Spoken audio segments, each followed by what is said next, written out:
हरे कृष्णा मेरे प्यारे दोस्तों, कैसे हैं आप सब। दोस्तों, आप मुझे बताइए, क्या पूरी दुनिया में कोई ऐसा है जो हमारे बाल कृष्ण का चेहरा देखे और मोहित ना हो जाए? नहीं ना। अब क्या करें, सूरत ही ऐसी पाई है हमारी कन्हैया ने, है ना। तो दोस्तों, आज की हमारी कहानी है उस मालिन के बारे में जो घर से निकली तो थी फल बेचने, पर अपना हृदय और सुध-बुध सब छोड़ आई नंदलाल के यहाँ। तो देर ना करते हुए, अगर चैनल पे नए हैं तो सब्सक्राइब कर लीजिए, लाइक शेयर कमेंट करना बिल्कुल भी ना भूलिए। अब चलते हैं गोकुल की तरफ। कहानी है गोकुल की एक सुहानी सुबह की। माता यशोदा बाल गोपाल को तैयार कर श्रृंगार कर रही थी।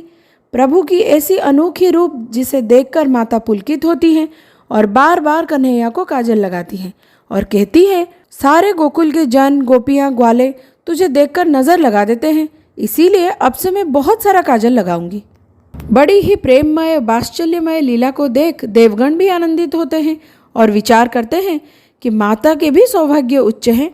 कान्हा जो पूरी सृष्टि का पालन करते हैं, आज माता उन्हें ही वात्सल्य में प्रेम कर रही हैं। धरती के इस अमृत के लिए, इसी धन के लिए तो देवता भी यहाँ जन्म लेने के लिए तरसते हैं और प्रभु तो इस वात्सल्य अमृत को जी भर के पान कर रहे हैं। दो दो माताओं का प्रेम पा रहे हैं। बड़े भाग्यवान है प्रभु। तभी अचानक से बाहर से आवाज आती है, फल ले लो, फल ले लो। कन्हैया बहुत उत्साहित हो जाते हैं और माता यशोदा से कहते हैं कि माता, अब तो मैं बड़ा हो गया हूँ, आज तो मैं ही फल लेने जाऊंगा। इतना कहकर गोपाल दौड़कर रसोई में जाते हैं और मुट्ठी भरकर अनाज ले आते हैं। माता देखती है कि मेरा छोटा सा कन्हैया अपनी नन्ही नन्ही मुट्ठियों में अनाज लेते हुए जा रहा है, तो वो ये सोचकर हंस देती है कि इसकी छोटी सी मुट्ठी है, ये कितना अनाज लेके जा रहा है कि फल वाली इसे फल दे दे। अब कृष्णा को इससे क्या, वो तो दौड़े हुए आंगन में जाते हैं। जाते जाते उनके मुट्ठी से अनाज गिरने लगता है और मालिन के पास पहुंचते पहुंचते हथेली में मात्र 2 ही दाने रह जाते हैं। इधर मालिन बाहर अपनी टोकरी लेकर बैठी हुई है कि कब कोई बाहर आए और उसे फल बेचे।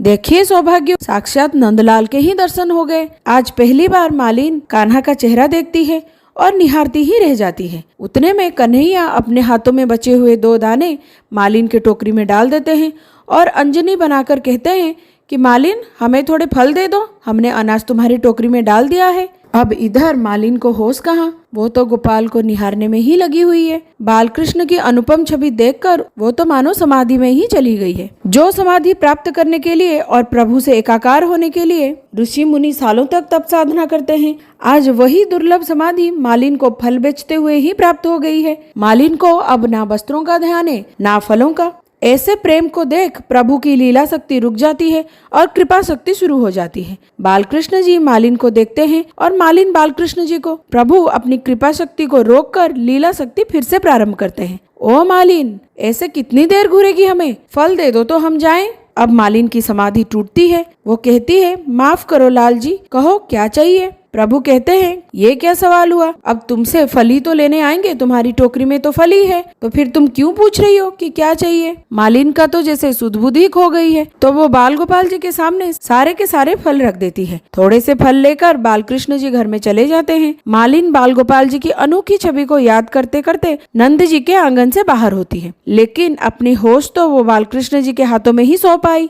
अब मालिन को ना फलों की ध्यान रहता है, ना खुद की। पूरे गोकुल में घूम घूम के आवाज लगाती रहती है, कोई शाम ले लो, कोई शाम ले लो रे, कोई घनश्याम ले लो। मालिन तो फल बेचना जैसे भूल ही गई। गोकुल के लोग ये सुनकर घरों से बाहर आते हैं कि ये कौन आ गई, घनश्याम को बेचने वाली। सब देखते हैं कि मालिन के आंखों में से प्रेम के आंसू बह रहे हैं। इस तरह से मालिन अपनी घर पहुंचती है। सारे फल तो वो कन्हैया को मात्र 2 ही अनाजों के दाने के बदले दे आई है। सिर से टोकरी नीचे रखकर अंदर देखती है तो हैरान रह जाती है कि वो खाली टोकरी आभूषण तथा हीरे जवाहरातों से भरी हुई है। तो दोस्तों, यही प्रेम लीला है जो कन्हैया अपने हर भक्त के साथ करते हैं। आपको आज की कहानी कैसी लगी, कमेंट सेक्शन में जरूर बताना। आज के वीडियो हम यही समाप्त करते हैं। मिलते हैं अगले वीडियो में और एक नई कहानी के साथ। तब तक के लिए हरे कृष्णा।